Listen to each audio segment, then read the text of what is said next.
الحمد لله رب العالمين والصلاة والسلام على نبينا محمد وعلى آله وصحبه أجمعين وبعد. Chers frères et sœurs, nous continuons aujourd'hui à voir ensemble certains nobles caractères qui sont pour le croyant la meilleure des parures et par lesquels le croyant va ainsi compléter sa foi et s'élever en degré auprès d'Allah subhanahu wa ta'ala. Le caractère ou le comportement dont nous allons parler aujourd'hui est le respect des engagements. Ce à quoi l'homme s'engage auprès d'autrui. Et les engagements de l'homme sont de deux sortes. Il a un engagement avec Allah subhanahu wa ta'ala et aussi des engagements avec les serviteurs d'Allah subhanahu wa ta'ala.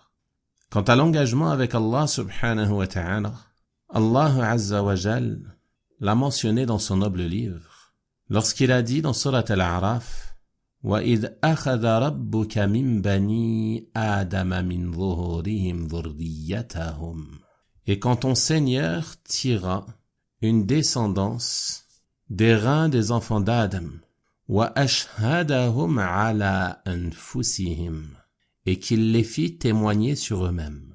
أَلَسْتُ بِرَبِّكُمْ, ne suis-je pas votre Seigneur? قَالُوا بَلَا شَهِدْنَا, ils répondirent, mais si nous en témoignons. أَن تَقُولُوا يَوْمَ الْقِيَامَةِ إِنَّا كُنَّا عَنْ هَذَا غَافِلِينَ, afin que vous ne disiez point au jour de la résurrection, vraiment, nous étions insouciants de cela. Dans ce verset, Allah subhanahu wa ta'ala mentionne clairement qu'il a pris l'engagement de l'ensemble de ses serviteurs qu'il l'adore lui seul sans ne lui donner aucun associé. Car il les a fait témoigner qu'il est leur Seigneur, c'est-à-dire leur Créateur, celui qui pourvoit à leur subsistance, celui qui administre tout dans cet univers. Et le Seigneur est le seul en droit d'être adoré. C'est pour cela qu'il dit subhanahu wa ta'ala, dans le premier ordre qui vient lorsque tu lis le Coran, Ya ayyuhan nas, u'budu rabbakum. Ô vous les gens, adorez votre Seigneur. Le Seigneur est celui qu'on adore et le seul en droit d'être adoré. Et ton engagement avec Allah subhanahu wa ta'ala est de lui vouer un culte exclusif, de concrétiser le tawhid, que l'ensemble de tes œuvres ne soient vouées qu'à Allah subhanahu wa ta'ala et à nul autre que lui. Quant à l'engagement ou les engagements avec les serviteurs d'Allah, cela concerne tous les pactes, tous les contrats, toutes les ententes qui peuvent avoir lieu entre les gens, que ce soit entre l'homme et son frère musulman, ou le musulman et le mécréant, ou autre contrat ou accord semblable. Allah subhanahu wa ta'ala nous a ordonné, lorsque l'on prend un engagement, de le respecter. Il dit subhanahu wa ta'ala dans son noble livre وَأَوْفُوا بِالْعَهْدِ إِنَّ الْعَهْدَ كَانَ مَسْئُولًا, et remplissez l'engagement, remplissez vos engagements, car certes, au sujet des engagements, on sera interrogé. Lorsque tu prends un engagement, au jour de la résurrection, tu seras interrogé afin de savoir si tu as respecté ou non cet engagement. Donc ceci n'est pas une chose à prendre à la légère. Lorsque tu t'engages à une chose, lorsque tu signes un accord, un contrat ou autre chose semblable, tu te dois de respecter l'ensemble de tes engagements, respecter les conditions sur lesquelles tu as été d'accord et ainsi de suite. Et prends garde à ne pas faire partie de ceux qui disent ce qu'ils ne font pas, car ceci est une chose grandement détestée auprès d'Allah subhanahu wa ta'ala. Il dit dans son noble livre Ya ayyuhalladhina amanu lima taquluna ma la taf'alun. Ô vous qui croyez, ô vous qui avez la foi, pourquoi dites-vous ce que vous ne faites pas? Kabura maqtan 'inda Allah an taqulu ma la taf'alun. C'est une chose grandement détestée auprès d'Allah que vous dites ce que vous ne faites pas. Et si tu prends un engagement et que tu ne tiens pas cet engagement, que tu ne tiens pas ta promesse, tu as certes dit une chose que tu n'as pas faite. Tu n'as donc pas tenu ton engagement. Et ceci est une chose grandement détestée par Allah subhanahu wa ta'ala. Et au contraire, Allah subhanahu wa ta'ala aime de ses serviteurs qu'ils tiennent leurs engagements et n'annulent pas leurs pactes, n'annulent pas leurs accords. Il dit à titre de compliment, à titre d'éloge, à l'égard de ses serviteurs croyants, les doués de raison, qu'ils sont « Alladhina yufuna bi'ahdillah wa la yanquduna al-mithaq » Ils sont ceux qui remplissent leur engagement envers Allah et ne violent pas le pacte. Tout ce à quoi ils se sont engagés envers Allah subhanahu wa ta'ala, à commencer par le fait de lui vouer un culte exclusif et de s'acquitter de l'ensemble de leurs devoirs à l'égard d'Allah subhanahu wa ta'ala. Ceux-ci sont les engagements les plus importants à tenir. Et également, le fait de respecter les engagements envers les gens. C'est pour cela que les savants du tafsir ont dit qu'entre dans ce verset l'ensemble des choses sur lesquelles la personne s'engage envers Allah subhanahu wa ta'ala. L'ensemble des pactes, l'ensemble des serments, l'ensemble des vœux, et également l'ensemble des contrats et des accords que tu peux lier avec les gens. Il fait partie des nobles caractères du croyant qu'il respecte ses engagements.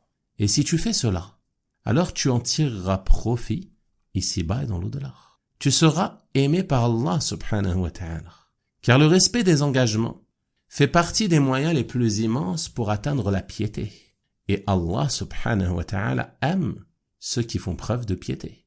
Il dit subhanahu wa ta'ala dans son noble livre, « Bala, man awfa bi'ahdihi wattaqa, fa inna Allah yuhibbul muttaqin. » Au contraire, quiconque tient sa promesse, quiconque respecte ses engagements et fait preuve de piété à l'égard d'Allah, alors Allah aime certes ceux qui font preuve de piété, il aime les muttaqin. Donc le respect des engagements fait partie des causes par lesquelles tu peux obtenir l'amour d'Allah subhanahu wa ta'ala. Également c'est une cause pour entrer au paradis. Allah subhanahu wa ta'ala dit dans son noble livre, « Wa awfu bi'ahdi Oufi bi'ahdikum. Si vous tenez vos engagements vis-à-vis de moi, je tiendrai les miens. » Quels sont nos engagements vis-à-vis d'Allah? On a vu le premier, le plus important, la base sur laquelle repose tout le reste, le fait de lui vouer un culte exclusif dans l'adoration et ne lui donner aucun associé. Quel que soit cet associé, pas même un prophète envoyé, ni même un ange rapproché, ni un sidi, ni un wali, ni autre que cela. Toutes tes adorations, ta prière, ta zakat, ton jeûne, tes prosternations, tes inclinations, tes invocations, tes sacrifices, tes offrandes, tout cela, tu ne le voues qu'à Allah subhanahu wa ta'ala seul sans associé. Et tu ne voues rien de cela autre qu'Allah. Si vous tenez vos engagements vis-à-vis de moi, je tiendrai les miens. L'imam Ibn Jarir, rahimahullah ta'ala, le grand savant du tafsir, a dit à ce sujet, et son engagement envers eux est que s'ils font cela, c'est-à-dire s'ils tiennent leurs engagements vis-à-vis d'Allah, il les fera entrer au paradis. Allahu Akbar. Le fait de tenir tes engagements est une cause pour entrer au paradis. Donc tu vois que ceci n'est pas une chose à prendre à la légère, mais c'est une chose d'une grande importance. Il incombe aux croyants de veiller à remplir ses engagements. Et le prophète sallallahu alayhi wa sallam n'a-t-il pas dit dans sa sunnah, comme le rapporte l'imam Abu Daoud rahimahullah ta'ala, d'après Abu Hurayra radiyallahu anhu, les musulmans s'en tiennent à leurs conditions. Les musulmans s'en tiennent à leurs conditions. Si tu acceptes un accord, un contrat, un pacte, ou autre quel qu'il soit, que ce soit un contrat de travail, un contrat de vente, un contrat d'achat, un contrat de mariage, tu te dois de respecter les conditions sur lesquelles tu t'es engagé. Les musulmans s'en tiennent à leurs conditions. Tant que ces conditions sont licites, tu te dois de t'y tenir et ne pas transgresser ces conditions. Nombre de conflits entre nos frères et sœurs sont la conséquence du non-respect de leurs conditions et du non-respect de leurs engagements. Une grande partie des disputes et des discordes qu'il y a entre les gens vient du fait que certains prennent des engagements envers d'autres et ne les respectent pas. Ils retrouvent des problèmes entre eux, dans leurs ventes et dans leurs achats, dans leur commerce, dans leur travail, entre le patron et l'employé, et ainsi de suite. Pourquoi? Car ils n'ont pas concrétisé ce noble caractère, qui est le respect des engagements. Tu vas trouver un employé qui va manquer à ses obligations vis-à-vis de son employeur, en manquant d'accomplir ce à quoi il s'est engagé vis-à-vis de lui, en venant en retard à son travail ou en manquant à l'accomplissement de certaines tâches ou autre chose semblable. Également, on va trouver des employeurs qui vont manquer à leurs engagements envers leurs employés, en ne leur versant pas leur salaire comme ils leur avaient annoncé, ou en leur versant en retard ou autre chose semblable. Et ceci mène à des conflits, des discordes et à l'animosité.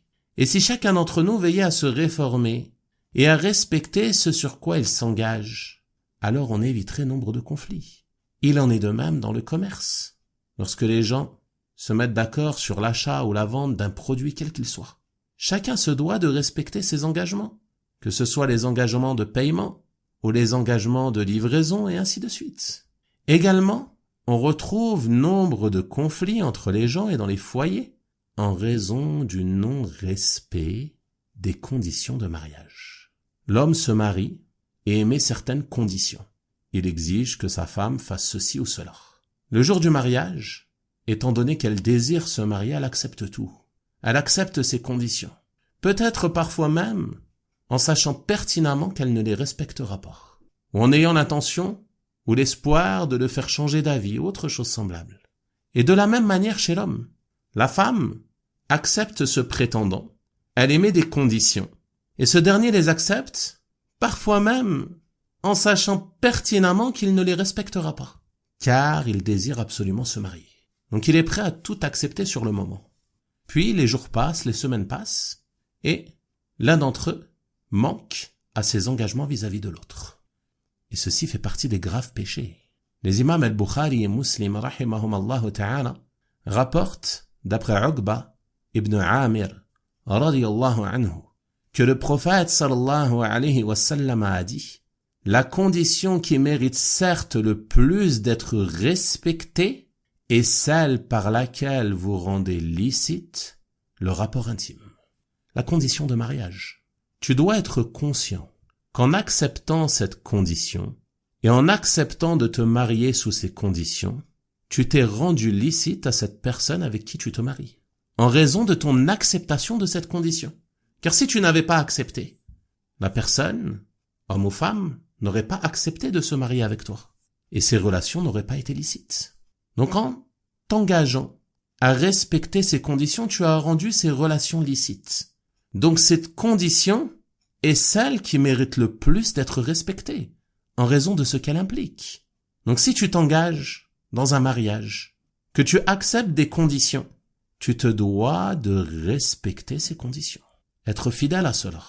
Ne pas trahir ces conditions. Et rappelle-toi, alors que tu désires te marier, que cet empressement qui te pousse à accepter des choses que tu ne comptes pas respecter ne te mènera qu'au remords et au regret. Car quelle vie penses-tu mener avec une personne avec laquelle tu t'es uni sur la base de la trahison? Tu l'as trahi dès le premier jour, en acceptant une chose que tu ne comptais pas respecter. Et cette trahison, il est bon ici de rappeler que c'est une caractéristique parmi les caractéristiques des hypocrites. En effet, le prophète sallallahu alayhi wa sallam a dit dans le hadith authentique, lorsqu'il a mentionné certaines caractéristiques parmi les caractéristiques des hypocrites, et lorsqu'il prend un engagement, il le trahit. Lorsqu'il prend un engagement, il le trahit. Ceci s'oppose donc clairement à la foi. Et la trahison des engagements ne fait pas partie des caractères du croyant, mais cela fait partie des caractères des hypocrites, wal'iyadu billah. Ceci s'oppose donc clairement à la foi. Et la perfection de la foi est de respecter tes engagements.